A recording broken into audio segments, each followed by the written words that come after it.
여러분 안녕하세요. 좋은 주식팀입니다. 오늘은 이제 저희 멤버십 회원들께 신청을 받은 네 종목을 분석해 드리는 시간입니다. 지금 2차 전지 종목들과 또 바이오 종목과 골고루 좀 섞여 있고요.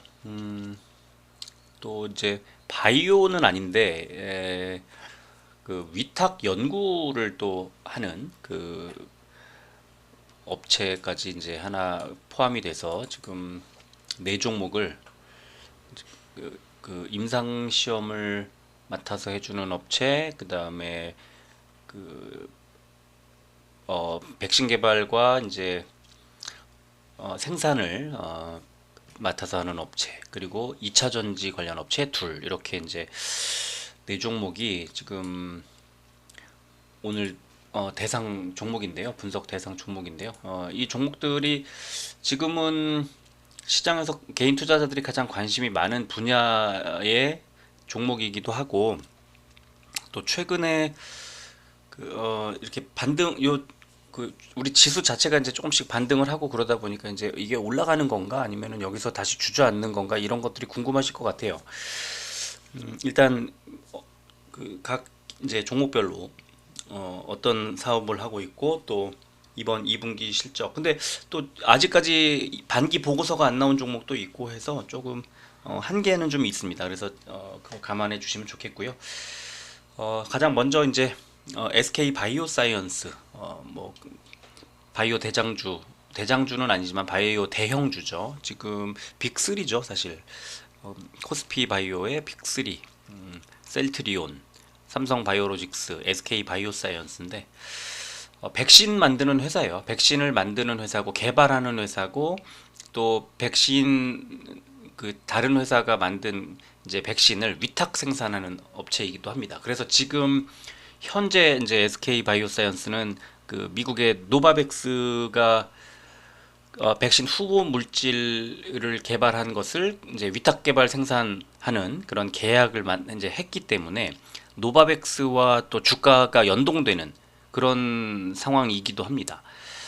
뭐 노바백스하고 연동된다는 것은 노바백스하고 딱 둘이 무슨 문제라기보다는 이 코로나19 백신 개발 업체, 또 이 백신 생산에 관한 그런 또 실적 우려, 이런 것들이 다 같이 움직인다고 봐야 될 것 같아요. 그래서 이렇게 백신을 만들고 개발하고 하는 회사다.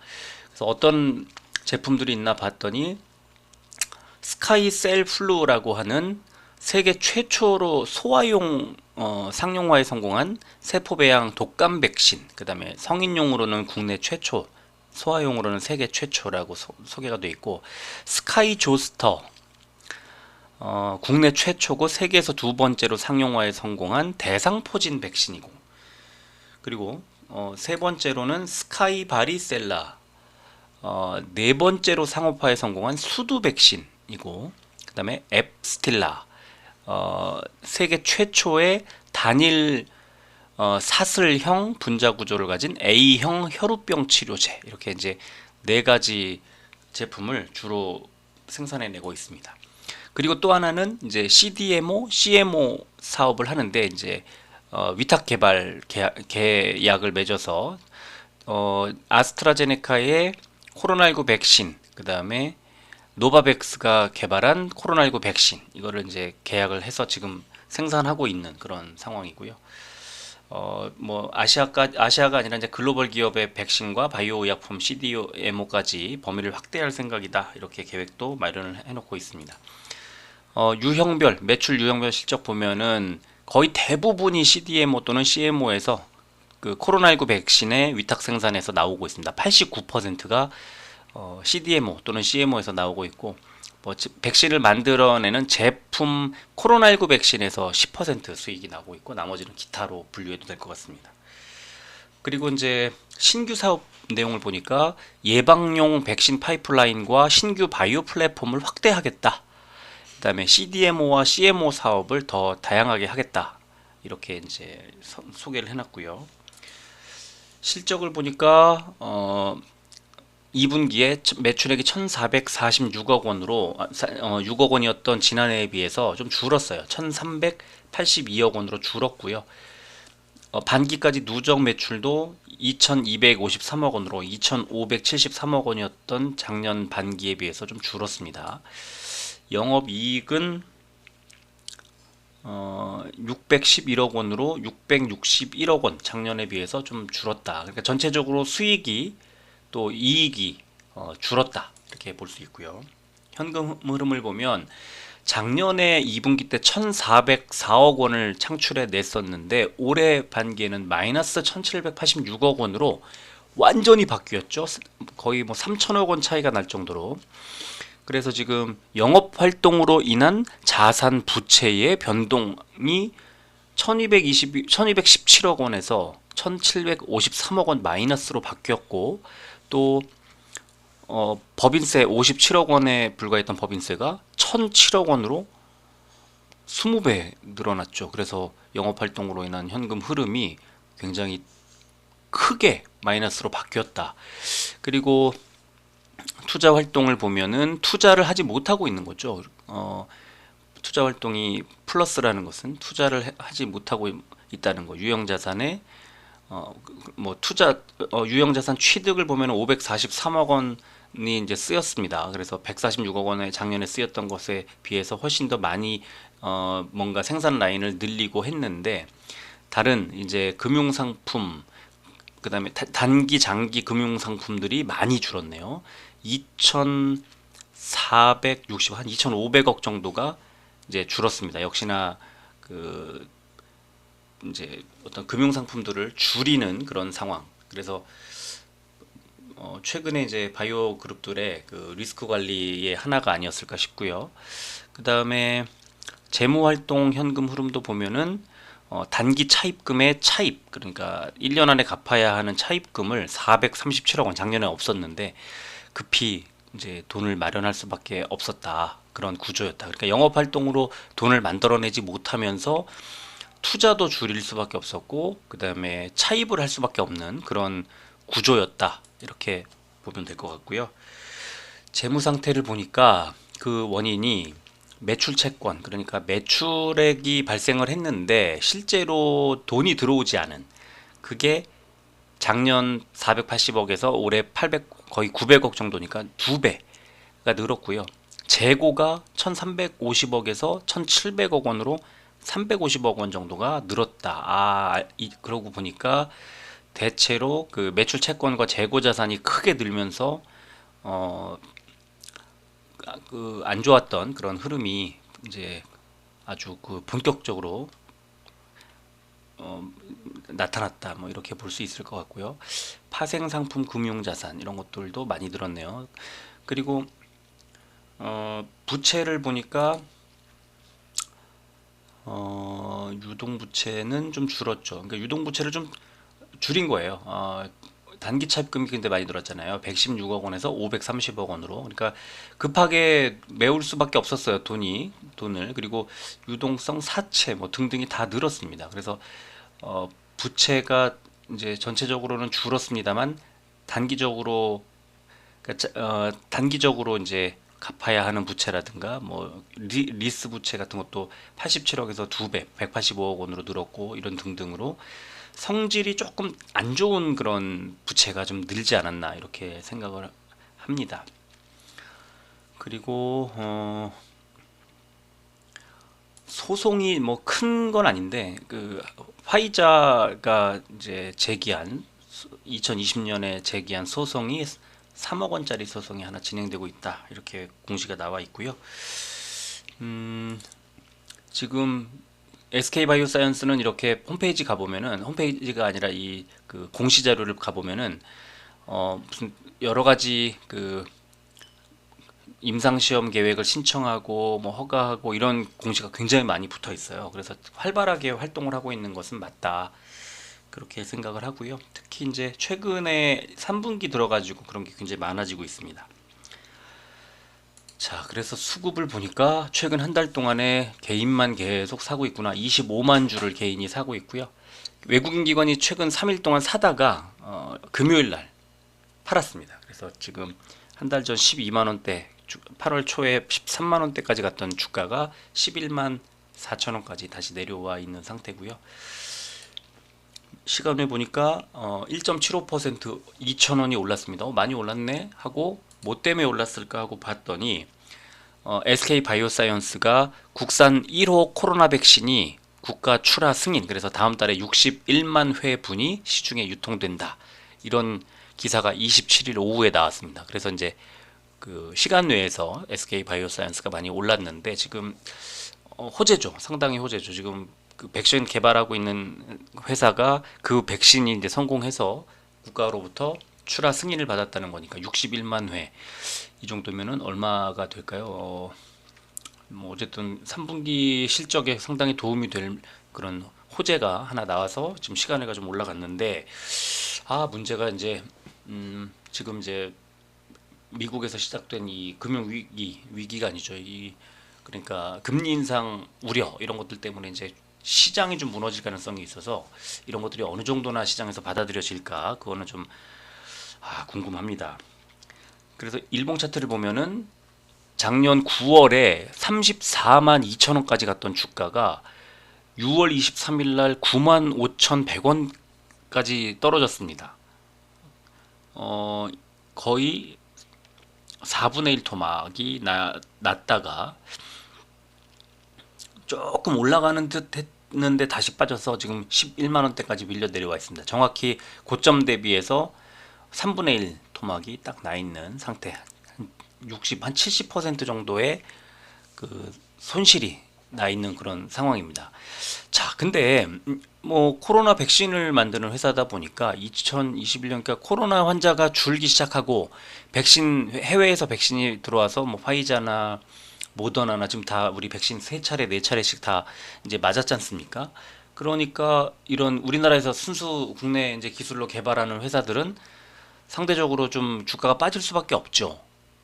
화이자 모더나를 먼저, 그러니까 그들보다 먼저 개발했으면 당연히 주가가 뭐 한 두 배, 세 배 튀었을 거예요. 그런데 그렇지 않다 보니까 그 좀 힘든 상황이었습니다. 근데 이제 코로나 백신을 개발하는 그 과정을 통해서 추후에 지금 SK바이오사이언스는 원래도 이제 그런 그 독감이라든가 이런 백신을 개발한 회사다 보니까 그런 기술을 활용해서 추후에 다른 또 파이프라인을 구축하는 데 도움이 되지 않을까 싶고요. 그리고 SK바이오사이언스, 아까 제가 노바백스라고 같이 주가가 좀 연동되는 경향이 있다고 그랬잖아요. 지금 이 모양을 잘 봐두세요. SK바이오사이언스. 자, 노바백스 어떻습니까? 노바백스 일봉인데요. 노바백스 일봉이 이렇게 뭐 완전히 비슷하진 않지만 그래도 그 얼추 흐름이 좀 비슷하죠. 지금 277달러, 200 거의 80달러까지 갔던 주가가 지금 34달러니까 더 심해요. 거의 9분의 1, 거의 10분의 1 수준으로, 10% 정도 수준으로 주가가 빠졌습니다. 거의 뭐 9분의 1 정도로 빠졌죠. 그래서 한 8, 90% 하락이 나왔습니다. 노바백스는 지금. 그래서 지금 노바백스의 흐름과 SK바이오사이언스의 흐름이 얼추 비슷하게 가고 있어요. 자, 컨센서스를 보니까 2분기까지 실적이 아까 그렇게 뭐 좋아 보이지 않는다 말씀드렸잖아요. 1분기 때 엄청났고요. 마이너스. 영업이익이 마이너스 55%. 2분기 때 조금 늘었지만 전년 동기 대비 마이너스 7.5% 하락. 3분기 때 조금 늘어나는 듯 하다가 4분기 때는 더 늘지만 전년 동기 대비해서는 마이너스 30%. 그러니까 주가가 뭐 좋아질 것 같지 않고요. 다만 내년 넘어가면 얘기가 달라집니다. 내년 1분기에 434%, 올해 이제 기저효과 때문에 좋아진다. 그렇다면 올해 말쯤에 4분기, 그러니까 3분기 실적이 11월 달에 발표가 되면 그 즈음부터 3분기 실적이 지나가는 즈음부터는 주가 반등이 본격적으로 있지 않을까. 내년에 좋아질 가능성이 높다 보니까 그렇습니다. 그래서 연간으로 그러면 진짜 좋아지나 봤더니 올해는 마이너스 21% 영업이익이, 작년에 1157%가 늘었다가, 그런데 내년에는 일단 작년 수준을 회복을 하고요. 매출액이 1조 원을 넘어섭니다. 그래서 아마도 주가가 좀 상승하지 않을까 이렇게 생각이 되는데, 문제는 내후년에는 다시 정체가 또 생기는 그런 예측치가 지금 증권사에서 나와 있는 상황입니다. 그래서 지금 유안타에서 나온, 유안타가 아니죠. 이게 이베스트에서 나온 리포트를 하나 소개해드리면, 스카이코비원의 해외 진출과 생각보다 높은 오미크론 변이주 중화 기능. 그래서 지금 그러니까 코로나19 변종 바이러스들의 중화 그 기능이 상당히 높더라 하는 거죠. 이제 아까 우리나라 벌써 출원 승인 받았다는 그 백신이 그렇다는 거고요. 그래서 일단 목표 주가를 14만 5천 원으로 12만 7천 원에서 현재 주가 12만 원대, 지금은 11만 원대까지 빠졌는데 14만 원대까지 올렸어요. 그러면 한 1년쯤 뒤에 14만 5천 원까지는 가겠다. 그러면 지금보다 한 30% 정도 주가 상승이 있지 않을까 하고 예상한 겁니다. 그래서 지금 증권사들은 SK 바이오사이언스를 지금 저점이라고 보고 좀 앞으로 미래 가치가 괜찮다고 판단하는 것 같아요. 그래서 지금 이런 구조라면 지금 이제 10만 원, 11만 원 하는 이 정도 가격대가 바로 반등이 나오기는 좀 어려울 수 있어도, 그래도 아마 3분기 실적 시즌까지만 지나가고 나면 내년에 대한 기대치 때문에 좀 반등이 나오지 않을까, 그거를 감안하고 투자를 하시면 좋겠다, 그런 생각이 듭니다. 자, 두 번째 종목은요, 드림 CIS라고 하는 종목입니다. 그래서 드림 CIS라는 종목은 어떤 회사냐면 임상시험 수탁기관, 그리고 이제 신약 개발에 드는 비용을 줄이기 위해서 임상시험 연구를 아웃소싱하는 그런 기관이다. 그래서 신약의 시판을 하기 위해서는 5년 또는 뭐 평균 한 10년 정도 단계별로 임상시험을 해야 되는데, 이 임상시험 수탁기관이라는 것은 고객사로부터 임상시험에 관한 전체 또는 일부 업무를 위탁받아서 수행하는 회사다. 그렇게 소개가 되어 있습니다. 이 드림 CIS는 임상시험을 맡아 해주는 그런 회사고요. 지금 매출액 비중을 보면은 역시나 연구 대행 용역이라고 해서 74.92, 75% 정도의 전체 매출액 중에 75% 정도를 연구 대행 용역이 맡고 있고, 의료 컨설팅이 한 15% 정도를 차지하고 있습니다. 그리고 나머지가 10% 정도 차지하고 있고요. 그래서 이제 실적을 보면 되게 좋아요. 이제 2분기 때 작년에 57억 원이었는데 이번에 101억 원, 거의 2배 매출이 나왔고요. 영업이익은 작년에 마이너스 2억 원에서 올해 플러스 15억 원으로 흑자 전환했습니다. 반기 순이익도 마이너스 1억 원에서 12억 원으로 흑자 전환. 지금 흑자 전환이라는 네 글자를 이 시장에서 굉장히 좋아하죠. 그래서 지금 상당한 주목을 받을 수밖에 없는 지금 구간을 지나고 있는 것 같고요. 현금 흐름을 보니까 작년에 19억 원, 한 20억 원 정도에서 올해 21억 6천, 약간 소폭 늘었습니다. 그래서 영업활동으로 인한 현금 창출도 좋았고, 특히 영업활동으로 인한 현금 흐름 자체가 그러니까 플러스 19억에서 26억 8천만 원 정도로 크게 늘어나서 현금을 많이 벌어들이고 있고요. 투자활동 보면은 작년에 마이너스 6억 원, 그러니까 6억 원 정도 투자를, 총액 기준으로 6억 원 정도 투자를 했었는데 올해는 31억 원을 투자했더라 하고 보니까 제일 많이 투자한 게 종속회사 주식을 취득했어요. 176억 원을. 그래서 뭔가 투자를 많이 하고 있다, 이렇게 볼 수 있겠고요. 그리고 뭐 재무 활동은 26억 원이 대부분 다 주식 발행한 그런 거라서 뭐 크게 볼 건 없는 것 같고, 그 다음에 재무 상태를 보니까 매출 채권도 줄었고, 작년에 비해서 줄었고요. 그 다음에 뭐 여기는 뭐 재고랄 게 뭐 없는 그런 상황이고, 그래서 전체적으로는 유동자산이 조금 한 100억, 120억 정도가 줄었는데, 현금성 자산이 일단은 34억에서 51억 원으로 많이 늘었기 때문에 전체적으로 자산 쪽에서는 굉장히 괜찮은 흐름인 것 같고요. 그 다음에 자산 총계 자체가 늘었죠. 567억에서 672억 원으로 많이 늘었고요. 부채는 유동부채가 약간 늘었죠. 한 20억 정도가 늘었고, 그래서 10억 원 정도 단기 차입 입금도 이제 들여오고 그랬는데 그렇게 큰 뭐 의미 있는 수치는 아닌 것 같아요. 그리고 수급을 들여다 보니까 음, 기관이 거의 매매를 하지 않는 종목이라는 걸 알 수가 있고요. 최근 3일 동안 외국인들이 매수. 그런데 주가는 크게 뭐 움직이지 않았었고요.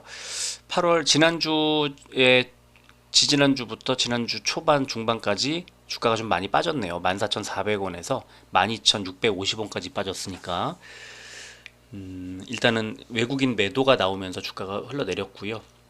시간에는 보합이어서 이제 보합권에서 출발을 할 텐데 시장 분위기에 따라서는 약간 하락할 수 있겠습니다.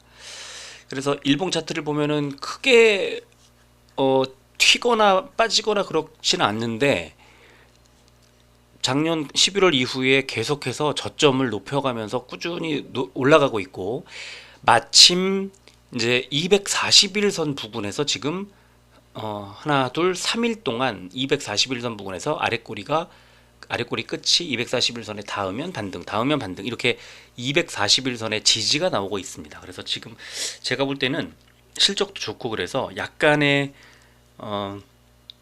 지금 약간의 눌리는 구간을 지나고 나면 다시 반등이 나올 거라고 보고 이게 어디까지 가느냐 위에 파란색 481선 있는 15,000원 정도까지 아니면 약간 더 내려오겠네요. 481선이 하락세니까 한 14,000원대 중후반까지 주가가 다시 반등하지 않을까 이렇게 보고요.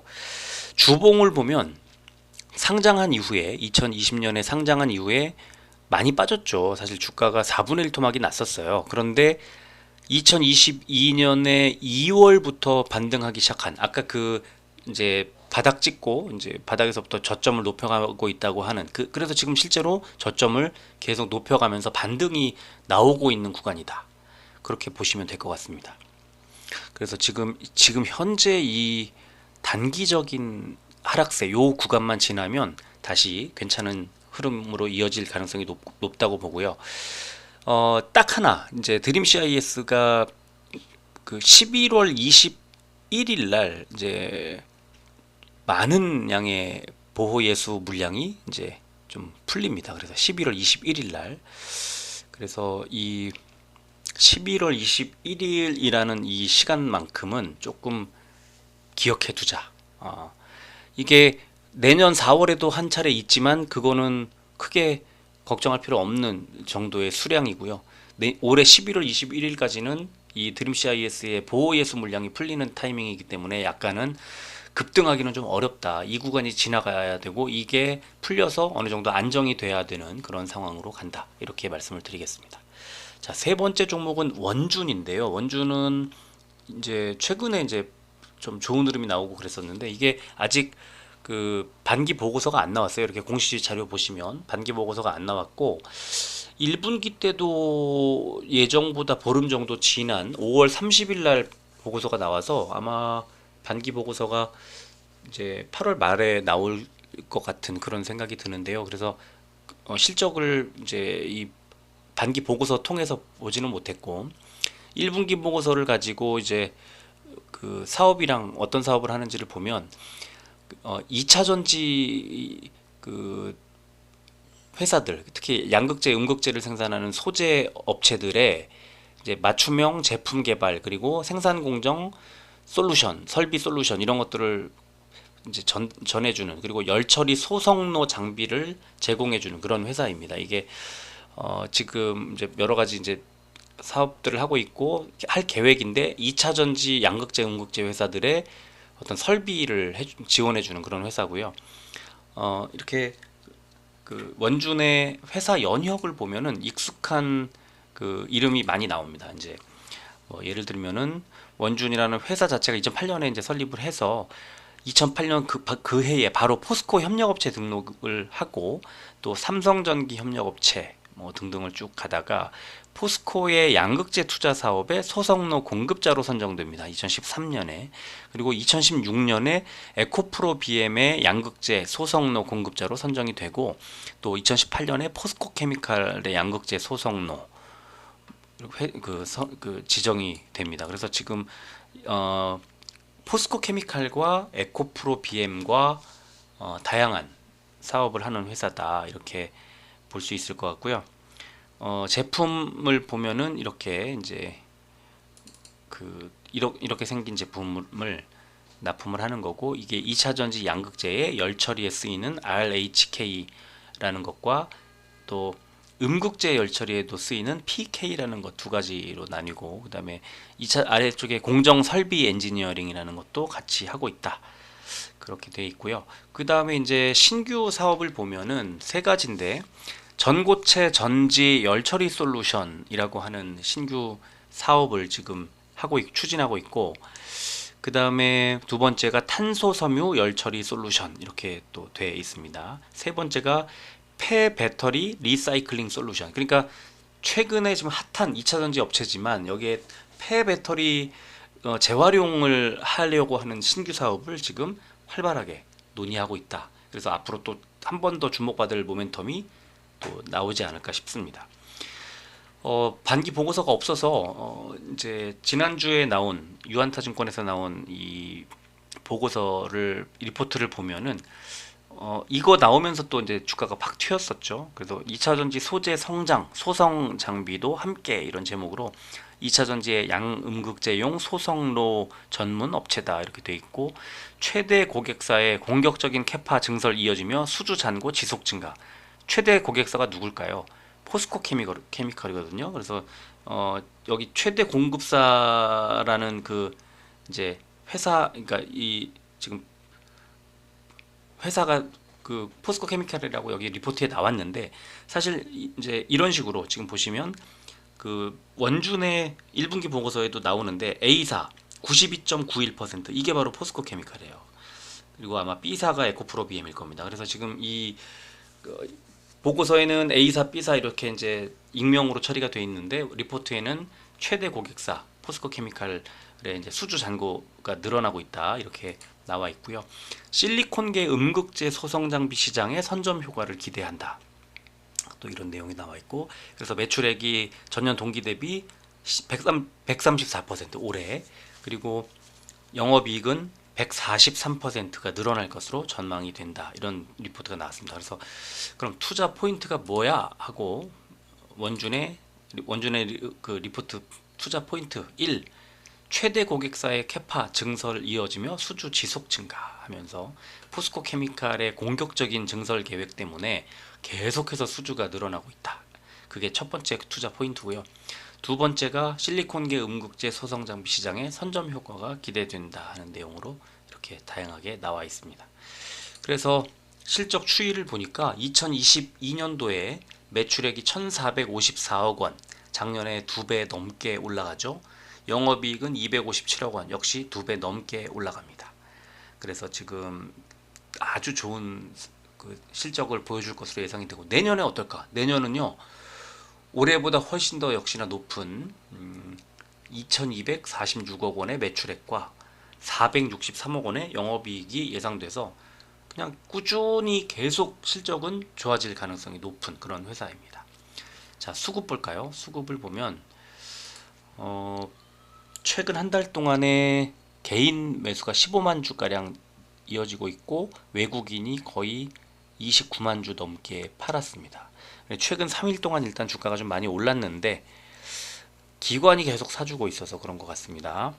시간에는 0.44%가 빠졌네요. 그래서 약보합 출발하지 않을까 싶고요.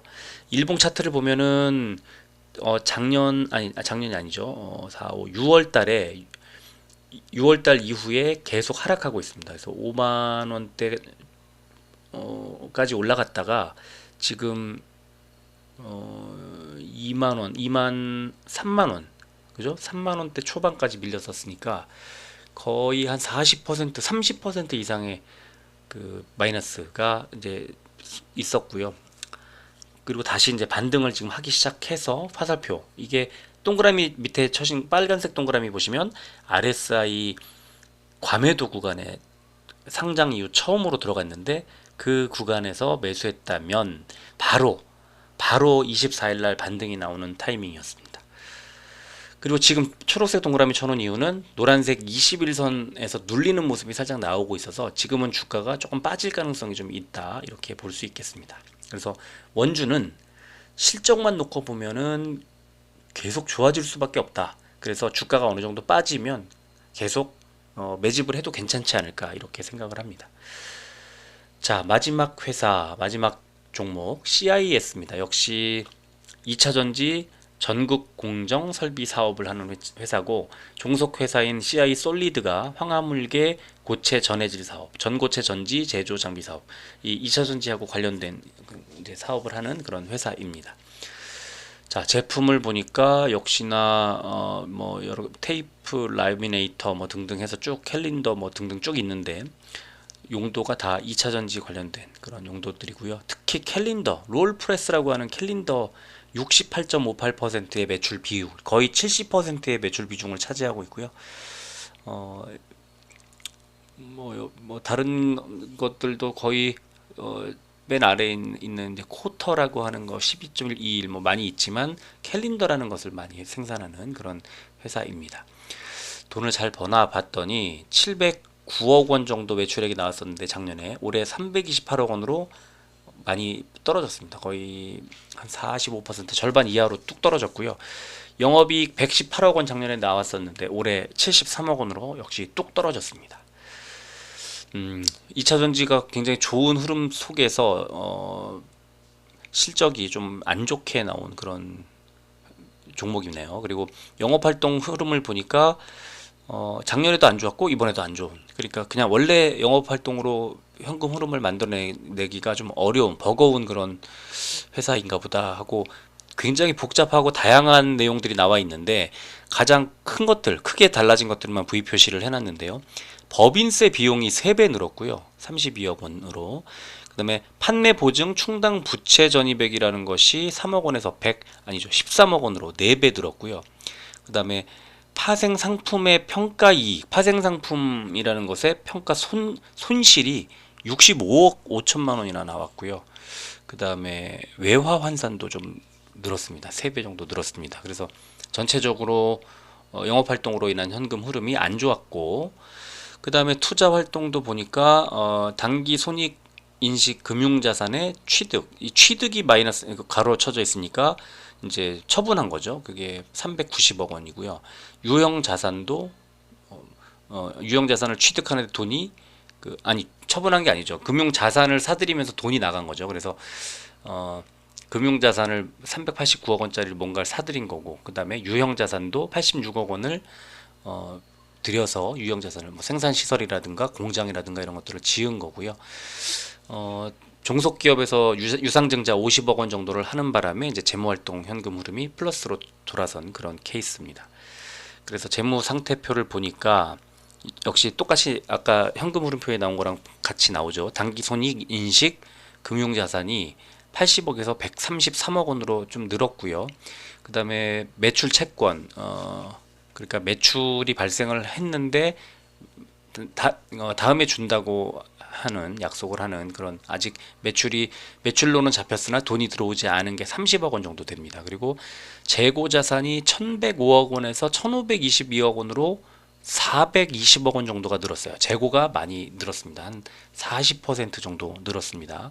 많이 늘었죠. 그러니까 CIS가 매출이 늘고 실적이 좋아 보여도, 실적도 그렇게 좋아 보이진 않습니다만 그러니까 재고가 많이 늘고 매출 채권이 많이 늘었더라 하는 걸 알 수 있고, 유형자산이 좀 늘었습니다. 많이 늘었습니다.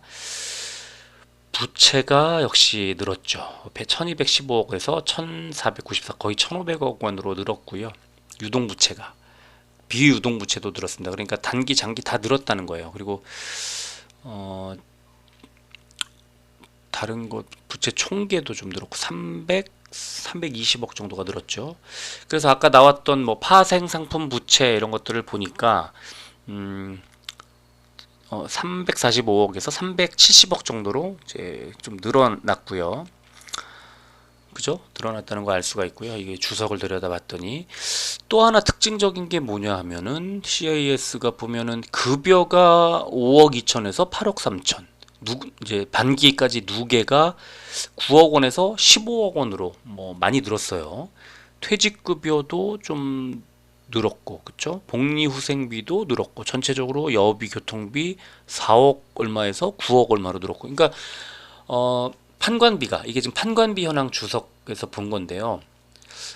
그 사람이 직원들이 사용하는 그 비용, 직원들이 쓰는 비용이 많이 늘었어요. 그래서 이거를 제가 뭐 때문에 그런가 하고 이제 봤죠. 1년 전 반기 보고서와 이번 반기 보고서를 통해서 직원 현황을 들여다봤더니 작년 반기 때 171명이었습니다. 그래서 이제 전체적으로 기간제 근로자 2명까지 해서 173명이었는데 이 올해 반기 때 228명, 55명, 55명이 늘었어요. 그러면은 뭐 평균 급여가 얼마나 될지 모르겠습니다만 급여도 늘었고 이들이 쓰는 비용도 당연히 늘 수밖에 없는 거죠. 그래서 CIS가 직원이 170명에서 55명이면은 30% 이상이 1년 동안 늘어난 거거든요. 크게 늘었어요. 그러니까 인건비가 부담이 많이 될 수밖에 없겠다 이런 생각이 듭니다. 물론 뭐 일이 바쁘니까 뭔가 할 일이 많으니까 늘었겠죠, 직원이. 그래서 계약 현황을 봤더니 2021년 5월 이후 2022년 6월까지 이렇게 10건의 공급 계약을 체결해서 최근에 그 292억 원짜리 하나, 또 337억 원짜리 하나, 164억 원짜리 하나, 1133억 원짜리 하나 이런 식으로 그 사이즈가 되게 큰 그 어떤 계약이 지금 계속 진행되고 있다. 1년 동안에 10건이나 진행이 되고 있어서 당연히 직원이 많이 필요할 수밖에 없겠다. 이렇게 볼 수 있습니다. 그래서 그렇게 직원들이 많이 필요한 계약이 많이 들어왔는데 그래서 공급을 하고 있는데 그게 돈 나중에 줄게. 그리고 재고로 계속 쌓이고 이런 과정에서 인건비랑 판관비는 계속 나가는 거죠. 그래서 그런 부담은 커지고 있는데 영업 활동으로 돈을 벌어들이지는 못하고 그래서 차입을 하고 뭐 이런 경영 체계인 것 같아요. 이게 단기적으로는 조금 안 좋아진 재무 구조가 좀 안 좋아진 것으로 볼 수 있지만 또 어떤 시간이 좀 흐르면 해결이 될 문제인 것 같이 보이기도 합니다. 자, 그래서 이제 또 하나 보면은 8월 19일 날 지나갔어요. 지난주에 8월 19일 날 29만 9천 주, 한 30만 주 정도가 상장이 이미 된 것 같습니다. 됐습니다. 8월 19일이니까. 그래서 이게 주가에 그렇게 큰 영향을 미친 것 같진 않아요. 제가 전체적으로 몇 주가 있는데 이 정도가 들어간 건지 제가 아직 보진 않았는데 크게 영향을 미치진 않았더라고요. 그래서 수급을 보면은 최근 한 달 동안에 외국인이 계속 사고 있고 최근 이틀만 팔았습니다. 150만 주 정도를 사고 있고요. 주가는 크게 움직이진 않았습니다. 오히려 8월 12일 날, 8월 17일 날 16,450원까지 갔던 주가가 좀 밀렸고요. 8월 19일 날, 20일 날, 8월 19일, 22일, 23일 이때 계속 빠졌어요. 그래서 그때는 이 신주 상장 물량들이 조금 반영이 된 건가? 그런 생각이 좀 들기도 하고요. 시간에는 약간 빠졌습니다. 약보합 정도 출발하지 않을까 싶고 일봉 차트를 보면은 상장할 때 반등이 쭉 나와서 올라갔다가 작년 8월에 쭉 이제 올라갔다가 연말에 올라갔다가 다시 하락, 또 반등했다가 하락, 살짝 반등하다가 하락. 그래서 올해 5월까지는 그렇게 좋은 흐름이 아니었는데 또 다시 반등하다가 하락이 나오면서 480일선의 지지를 7월 달에 확인하고 나서 빨간색 동그라미죠. 그러면서 반등이 나와서 쭉 올라가는 것처럼 보이다가 다시 하락하면서 지금 어디에서 다시 반등이 나왔냐면 241선에서 반등이 나왔습니다. 그래서 이제 CIS는 지금 241선 정도에서는 바닥을 잡나 보다, 또는 약간 밀리면 그 밑에 121선 정도에서 바닥을 잡을 수 있겠다. 이 정도면은 14,700원쯤 되는 자리입니다. 그래서 그 정도가 바닥이 아닐까 하는 생각이 들고 조금 밀릴 수는 있을 것 같아요. 이번 주 이제 월요일부터 흐름이 조금 좋지는 않을 테니까. 그래서 컨센서스를 보니까 2분기 때 영업이익이 많이 올라갔습니다만 전년 동기 대비해서 많이 빠졌다가 3분기 때 쪼그라드는 게 흑자로 전환을 하기는 합니다. 그런데 다시 4분기 때 전년 동기 대비해서 영업이익이 38% 마이너스 38%. 그래서 지금 분기 실적을 봐도 올해는 CIS가 좋을 것 같지 않아요. 좋아질 것 같지 않은 그런 구조인 걸로 보이고요. 이거를 연간으로 봤더니 역시 올해는 영업이익이 작년보다 마이너스 37% 하락, 그래서 주가가 반등하기가 어려워 보이고, 대신에 내년에는 매출액도 2천억 원을 넘어가고 영업이익도 194억 원으로 사상 최대 기록을 깨면서 올해 대비해서 88%가 늘어나는, 그래서 CIS는 역시 내년을 들여다보자, 내년을 보고 기다리면 충분히 좋은 성과가 나온다. 그래서 지금 현재 이 그 자리, 그러니까 지금 자리에서 좀 약간 눌리는 것을 이제 견디고, 올해 하반기에는 좀 견디고 내년에 주가가 상승할 것에 초점을 좀 맞춰야 하지 않을까, 이렇게 말씀을 드릴 수 있겠습니다. 오늘 네 종목을 좀 서둘러서 빨리빨리 들여다봤는데요. 일단은 이 종목들 지금 개별 종목으로 움직이기가 쉽지 않은 구간일 것 같아서, 일단 이번 주는 시장의 흐름을 더 주목해야 된다. 그리고 시장이 돌아서야 주가도 움직일 수 있어서 일단은 이번 주는 좀 힘들 수 있어요. 그런 거를 감안하고 들으시고 이거를 참고하시면 좋겠고요. 대부분의 종목들이 지금 2분기, 3분기 지나면서 이제 내년을 기다리자, 내년을 기대해보자, 이런 식의 말씀을 드릴 수밖에 없는 어떤 구조가 펼쳐지고 있어요. 그러니까 그만큼 3분기에 어려웠다는 거예요. 2분기에, 그리고 이제 3분기, 2분기에 어려웠던 것을 3분기에 어떤 터널을 통과하는 느낌으로 이렇게 통과하고 나면, 그 다음에 3분기가 지나면 이제 내년 시즌, 내년에 대한 기대가 반영될 수 있는 구간이거든요. 그래서 지금 이제 3분기가 시작이 됐고, 또 3분기에 두 달이 지나갔기 때문에 9월만 지나면 이제 3분기 실적도 어느 정도 이제 추계가 막 나올 텐데, 이 구간을 딱 지나고 나면 그때부터는 내년에 대한 얘기가 나올 거예요. 그래서 내년 얘기가 나올 때 반등할 수 있는 종목들 위주로 포트폴리오를 꾸려야 돼요. 그래서 그런 거를 생각을 해보면 지금 2차 전지 관련된 종목들은 좀 괜찮을 수 있고요. 또 금리가, 지금은 금리를 막 인상하고 올리고 그러지만 내년에 금리를 좀 내릴 수도 있지 않을까, 하반기 정도에. 만약에 이런 그 기대감이 나온다면, 지금 파월 얘기를 들어보면은 조금 더 생각보다는 많이 뒤로 밀릴 것 같긴 한데요. 그래도 만약에 그런 것들을 다 감안한다면, 그러면은 사실은 바이오도 괜찮거든요. 그래서 지금 SK 바이오사이언스도 지금 굉장히 빠져 있는 저가 수준, 아주 저점 자리이기 때문에 뭐 셀트리온이라든가 뭐 삼성 바이오로직스에 비해서 상대적으로 많이 못 가기도 했고, 그래서 지금 그 계약이나 이런 것들 들어오는 거를 잘 보고 전망을 해보고, 그러면 이제 리포트 같은 거 아까 보여드렸던 것처럼 리포트 잘 참고해서 보시면서, 또 분기별 보고서 나올 때마다 잘 보시면서 이 정도면 매수해도 되겠다 싶을 때 매수를 하는 것도 괜찮을 것 같은데, 저는 그럼에도 불구하고 SK 바이오사이언스보다는 셀트리온이 더 낫지 않을까, 그리고 셀트리온 헬스케어가 좀 더 낫지 않을까, 뭐 실적으로 보나 여러 가지 모멘텀으로 보나 파이프라인 갖춰가는 거나 모든 게 셀트리온 쪽이 좀 더 낫지 않을까 하는 생각이 들기는 합니다. 자, 뭐 이 정도로 마무리를 하겠습니다. 일요일 저녁인데 내일 시장이 좀 걱정이 돼서 또 오늘 좀 저녁 시간을 활용해서 조금 더 이것저것 종목들 들여다보고 해야 될 것 같습니다. 자, 오늘은 여기까지 하겠습니다. 끝까지 들어주셔서 고맙습니다.